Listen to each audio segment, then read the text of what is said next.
hadi la 3 naomba kusoma tena. Kisha Bwana akanena na Musa na kumwambia, nena na wana wa Israeli na kuambia, sikukuu za Bwana ambazo mtazipigia mbiu kuwa ni makusanyiko matakatifu, hizi ni sikukuu zangu. Mtafanya kazi siku 6, lakini siku ya 7 ni sabato ya kustarehe kabisa, kusanyiko takatifu. Msifanye kazi ya namna yoyote, ni sabato kwa Bwana katika makao yenu yote. Tuombe. Baba Mungu uliye mbinguni, zungumza pamoja nasi kwa dakika chache hizi katika jina lako Yesu, amina. Bwana alikuwa, somo la leo linasema kufurahi katika sikukuu. Kufurahi katika sikukuu. Mara nyingi huwa tunategemea katika sikukuu tuwe watu wa kufurahi, lakini kwa bahati mbaya tumejikuta katika sikukuu zetu, ikiwemo Sabato, ikiwemo makambi, watu tumekuwa hatuna furaha. Na yapo mambo mengi ambayo yameonekana kuwa visababishi vya watu kutokuwa na furaha katika sikukuu zao. Tunakuja kwenye makambi, tunakuja kwenye sherehe, tunakuja kanisani tukiwa na dhambi zile zile ambazo tumehubiriwa miaka hadi miaka. Kwa hiyo inapokuwa inakumbushwa ile dhambi, mtu anajiona yuko na hatia na ameshindwa kuiungama na ameshindwa kuiacha kwa muda mrefu. Kwa hiyo anakosa furaha katika ile sikukuu anayoitegemea.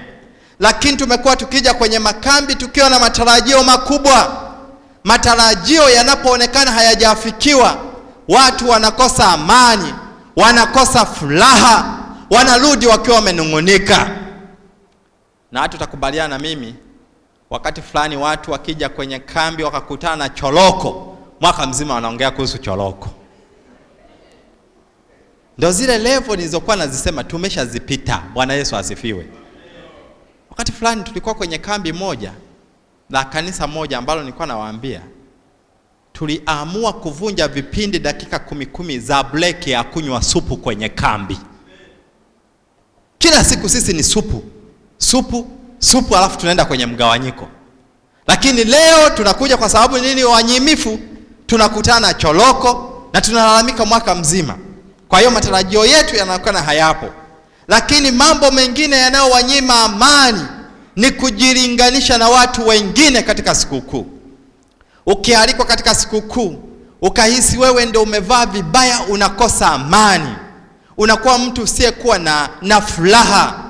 Vivyo hivyo hata katika makambi yetu kuna wengine wanakuja, wakiona wenzao wamevaa, yawezekana ni vizuri, kwa imevaa vizuri, yeye anakosa amani, anakosa furaha. Kumbuka somo linasema kufurahi katika sikukuu. Jambo jingine ni kutafuta maburudiko badala ya kumtafuta Mungu. Watu wengi kwenye sikukuu tunapoenda, tunaenda kutafuta maburudiko. Na ndio maana tunauliza, leo kulikuwa na nini? Leo waliimbaje? Kama hawajaimba basi sihudhurii. Kwa hiyo mtu anakosa furaha kwenye sikukuu kwa sababu kile alichokuwa nakitegemea hakioni tena. Alitegemea maburudiko na sio kuja kumwona Mungu wa mbinguni. Jambo jingine ni nini? Kutokushukuru. Watu wengi tunakuja kwenye sikukuu bila mioyo ya shukrani. Amani, Bwana Yesu asifiwe. Ukiwa na mtu kwenye familia hana shukrani, tegemea manunguniko. Baba ukiwa na mke hana shukrani, tegemea manunguniko. Mama ukiwa na baba hana shukrani, tegemea manunguniko. Ukiwa na mtoto hana shukrani, huyo ni mchoyo. Sasa hapo nimebadilika. Ukiwa na baba ambaye hana shukrani, tegemea manunguniko. Ila ukiwa na mtoto ambaye hana shukrani, huyo tegemea mtoto atakuwa mchoyo. Kwa hiyo watu wanakuja kwenye sherehe wakiwa hawana moyo wa kushukuru. Na kwa vile hatuna moyo wa kushukuru, kila tulichokipata tunaona kama ilikuwa ni hisani yetu, ilikuwa ni kawaida kukipata. Lakini jambo jingine ni kushindwa kufanya maandalizi mapema. Bwana Yesu asifiwe. Mwana kwaya, muulize uliyekaa naye, ngoya asala ya kwaya tayari? mpaka inafikia Ijumaa wanakwaya wanakimbizana kwenda kuangalia sare ya kwaya, na wengine isipokamilika anakuja akiwa amenuna, haimbi na kwaya siku hiyo. Kwa nini? Kwa sababu hakuwa na maandalizi mapema. Maandalizi ameyafanya mwishoni. Kwa sikukuu zetu zinaharibika. Kwa nini? Kwa sababu hatukuwa na maandalizi mapema. Sherehe yoyote ambayo maandalizi yake hayakuanza mapema, hayakufanyika mapema, huwa inaharibika. Bwana Yesu asifiwe. Kambi lolote ambalo maandalizi yake hayakuanza mapema, hatukutoa mapema, sikiliza, huwa linaharibika. Maana mwishoni huwa tunaenda kwa azima moto, kukimbizana. Maandalizi sio mazuri. Kipindi cha wana wa Israeli kulikuwa na sikukuu nyingi sana. Sikukuu moja wapo kulikuwa na sikukuu ya hii tunayoita leo meza ya Bwana. Ilikuwa inafanyika siku 7. Na ndo maana Yesu wakati anafufuka alikutana watu wawili, mmoja alikuwa Kleopa na mwingine ambaye jina lake halijatajwa. Walikuwa wakitoka Yerusalemu kwenda Emau. Hao watu walikuwa wanatoka kwenye sikukuu ambayo ilikuwa inafanyika huko, na hiyo sikukuu ilikuwa inafanyika ndani ya siku 7 zote. Na kipindi hicho kulikuwa na sikukuu nyingine. Ukisoma Mambo ya Walawi 23 mstari wa 23, ilikuwa sikukuu inaitwa sikukuu ya Baragumu. Hii sikukuu ilikuwa ni kupuliza matarumbeta, na hii ilikuwa inafanyika tarehe 1 mwezi wa 7. Jamani, Bwana Yesu asifiwe. Na kila sikukuu ilikuwa ina maana yake. Kwa sababu muda wetu umekimbia leo, huenda nisizungumzie sana hayo. Na ikiisha hiyo tarehe, kulikuwa na sikukuu nyingine. Ilikuwa inaitwa sikukuu ya upatanisho. Sikukuu hiyo ilikuwa inafanyika tarehe 10 mwezi wa 7. Kumbuka ya Baragumu ilikuwa inafanyika tarehe 1 mwezi wa 7. Upatanisho ilikuwa inafanyika tarehe 10 mwezi wa 7. Na siku hiyo kila mtu katika taifa lote alihitajika kwenda kwa ajili ya upatanisho. Hakuna aliyekuwa anaruhusiwa kubaki nyumbani.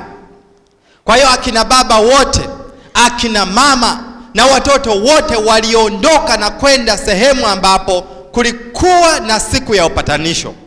Na katika siku hizo wale waliokuwa wanaondoka wote nyumbani, Bwana ndiye aliyekuwa analinda mji. Bwana Yesu asifiwe. Ninawatia moyo mlioondoka mkaja kwenye ibada ya leo, anayelinda huko familia zenu ni Mungu. Hakuna anayeweza kulinda, ila anayelinda miji zenu mnapokuja kwenye ibada ni Mungu. Kwa hiyo walikuwa wanakusanyika hapo, na wakikusanyika siku hiyo ilikuwa ni siku inaitwa Yom Kipuri, siku ya upatanisho. Watu wote walikuwa nakuja, na kulikuwa na kuhani ambaye huyo kuhani alikuwa anaingia kwenye chumba cha patakatifu pa patakatifu. Ukumbuke hilo eneo lilikuwa limejengwa, na hilo eneo lilipokuwa limejengwa kulikuwa na uzio wa nje ambapo palikuwa ni sehemu ya kwanza, lakini pia palikuwa na sehemu nyingine ambapo palikuwa ni patakatifu, na ndani kabisa palikuwa patakatifu pa patakatifu, na aliyeruhusiwa kuingia alikuwa ni kuhani peke yake. Tumshukuru sana huyu Yesu. Unajua siku hiyo ndio walikuwa wanaenda kuungama dhambi za mwaka mzima. Nasikiliza, tumshukuru Yesu kwa kutufia msalabani. Ukitenda dhambi ulikuwa unaenda na kondoo wako, unafika unasema mimi Bupilipili nimezini Jumatano, alafu unachukua kisu unamchinja wewe mwenyewe. Piga picha umeenda na mke wako, alafu usikia naongea hayo. Ngapi ananielewa vizuri? Nimemwibia Bwana Masanja 20,000 yake Jumanne. Unaenda na familia yako, alafu anasikia mzee Masanja wewe ndio ulimwibia 20,000 ya nauli, akashindwa kwenda msibani. Kwa Kwa ilikuwa ni siku ya kilio, watu walikuwa wanaomboleza, na kuhani aliyekuwa anaingia kwenye chumba cha patakatifu alikuwa amefungwa kamba, amefungwa na njuga. Leo tungesema ni hivyo hivyo kengele. Kwa akiwa mle ndani anafanya huduma za upatanisho, ilikuwa akifika muda akitulia sana, mnakavuta kale kamba, alafu anapiga kengele kengele, akipiga mnajua kumbe bado yuko hai. Na kama kuhani akiingia mle ndani hajajitakasa, na yeye alikuwa anafia humo. Ashukuriwe Bwana, kwenye historia sijaona kuhani aliyekufa. Ninajaribu kueleza hizi sikukuu zilivyokuwa zinafanyika. Watu wote walikuwa wanaungama, wanatubu dhambi, wanalia na kulia na kuomboleza. Unajua maana yake nini? Ilikuwa inamaanisha nini? Ndipo kwa sasa Yesu Kristo mwaka 1844 Oktoba 22 ndipo alipoingia patakatifu pa patakatifu anatuombea. Kwani mkuu kipindi hicho alipokuwa akiingia na kuwaombea watu, wengine wote walikuwa wanaomba na kujinyenyekeza. Vivyo hivyo na sisi muda huu tunapaswa kujinyenyekeza na kuomba. Washiriki wa Tabata, huu ndio muda wa kujinyenyekeza na kuomba. Kwa hiyo anawaombea, anaweka maungamo ya watu wote. Na akimaliza hivyo kuhani alikuwa anatoka mle ndani, halafu pakiwa pamechafuka, pamenajisika sana kwenye alimokuwa akifanyia kazi, anakuja na zile dhambi ambazo sasa hatuwezi kuziona. Anachukua mbuzi mmoja aliyekuwa anaitwa mbuzi wa Azazeli, anamwekea mikono, halafu dhambi zote anamwekea yule mbuzi. Kisha wanachukuliwa wanaume wawili wenye nguvu, au hata kama ni mmoja, anambeba yule mbuzi, anaenda kumtupa mbali sana. Kwa nini ilikuwa inafanyika hivyo? Wapendwa katika Bwana, Yesu atakapokuwa akija, atakaposema imekwisha, akaja, atakuja kuwachukua wateule wake, ataenda nao juu mbinguni miaka 1000, na atakaporudi zile dhambi zote atawekewa shetani. Natamani dhambi zako na za kwangu au amewekewa shetani. Ila tukiendelea kukumbatia vile visababu, vile vizambi, tusivitubu mpaka mwisho wa siku, Bwana atakaposema imekwisha, mlango wa rehema utafungwa tukiwa tunaendelea nayo. Na baada ya hapo yote kilichokuwa kinafanyika ni nini? Siku ya 15 ya mwezi wa 7 ndipo makambi yalikuwa yanaanza. Bwana Yesu asifiwe. Naenda kumaliza ibada yangu. Wakati wa makambi, namba 1, walikuwa wakienda wakifurahi kwa sababu dhambi zao zilikuwa zimetakaswa. Tuko Mambo ya Walawi 23:33. Endelea hapo.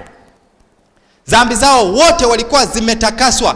Kwa hiyo wanaenda kwenye makambi wakiwa na furaha. Wapendwa katika Bwana, kanisa langu zuri la Tabata, tunapoenda kwenye makambi tuende tukiwa tumetakaswa. Usiende na kile kinyongo cha mwaka mzima. Na kwenye makambi nini kilikuwa kinafanyika? Ilikuwa ni furaha ya pekee, na watu walikuwa wanaleta chakula na sadaka mpaka zinabaki. Hakuna aliyekuwa anaenda kwenye makambi akiwa mikono mitupu. Mchungaji, unamaanisha nini? Usiende kwenye kambi huna chochote kwa ajili ya Bwana. Usikubali.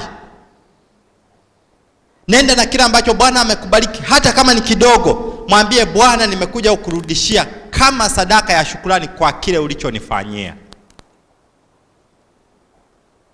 Mazao yote yalikuwa yameandaliwa kwa sababu ilikuwa wakati wa mavuno. Watu walienda na vyakula vya kutosha. Kwa watu walikula wakafurahi. Hata hivyo, kwa kweli siku za makambi sio siku za kufunga, maana ni za kufurahi. Sijasema msifunge, ila ni siku za kufurahi. Kwa nini tunafurahi? Kwa sababu tulitubu, Bwana akatusamehe, na hivyo tumeingia katika mwaka wa kufurahi. Ndio tunaoendea makambi mwaka 2026. Tuendeni tukiwa na furaha. Twendeni tukiwa tumeungama, mioyo yetu ikiwa imetakaswa katika jina lake Yesu. Amina. Wimbo namba 200, wakati huo tunasimama. Wimbo namba 200.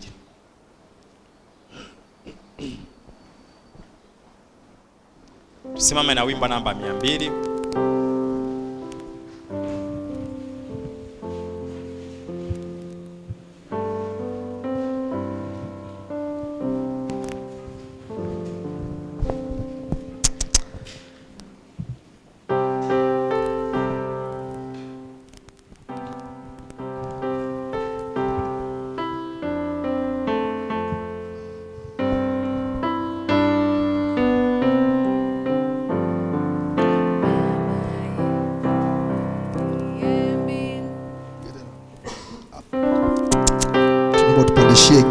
Kiko chini.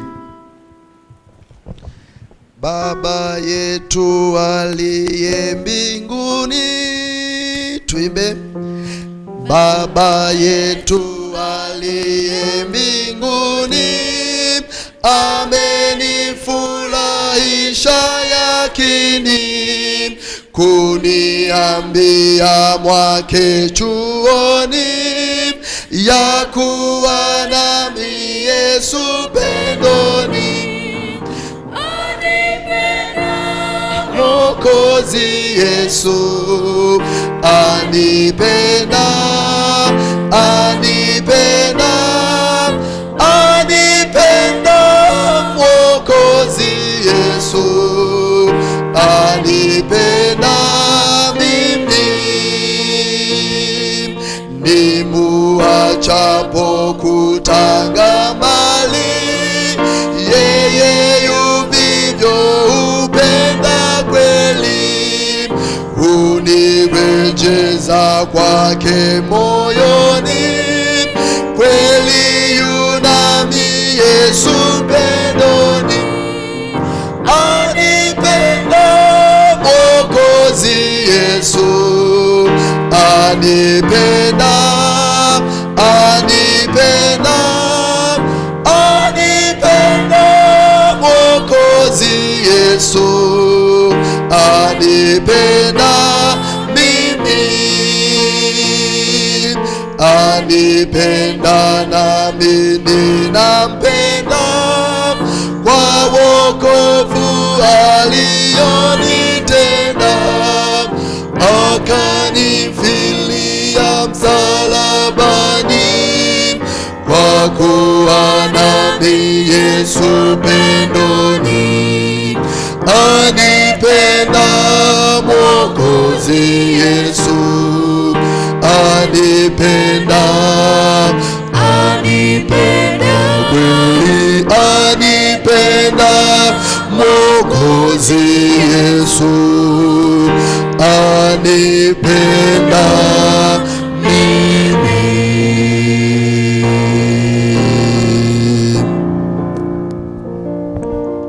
Wito wa leo, wenda kuna mtu anasema kuna mambo yangu natamani yaweke sawa na Bwana, na umekuja mahali hapa, unaweza kunyosha mkono.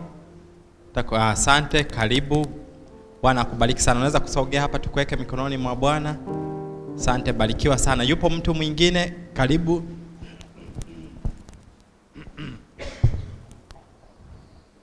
Asante sana, karibu kama kuna mwingine.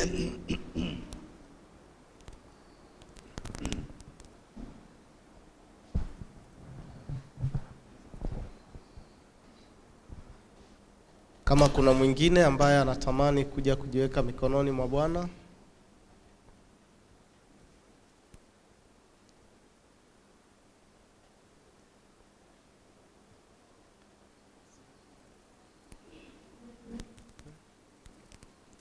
Basi ni waalike tuombe. Tunakushukuru Bwana kwa ajili ya neno lako la uzima mchana huu wa leo. Tunakushukuru Yesu kwa sababu umetukumbusha nini maana ya makambi.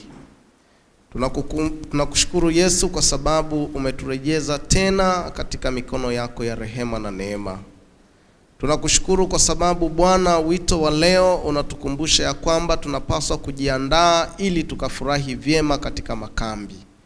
Na Mungu, kwa ajili ya kanisa lako la Tabata, muongoze kila mmoja aliyelisikia neno lako la uzima, ili Bwana tunapofanya maandalizi ya kiroho pamoja na kimwili, ili Mungu wa mbinguni tutakapofika katika siku ya makambi, basi kila mmoja akafurahi na wewe Bwana.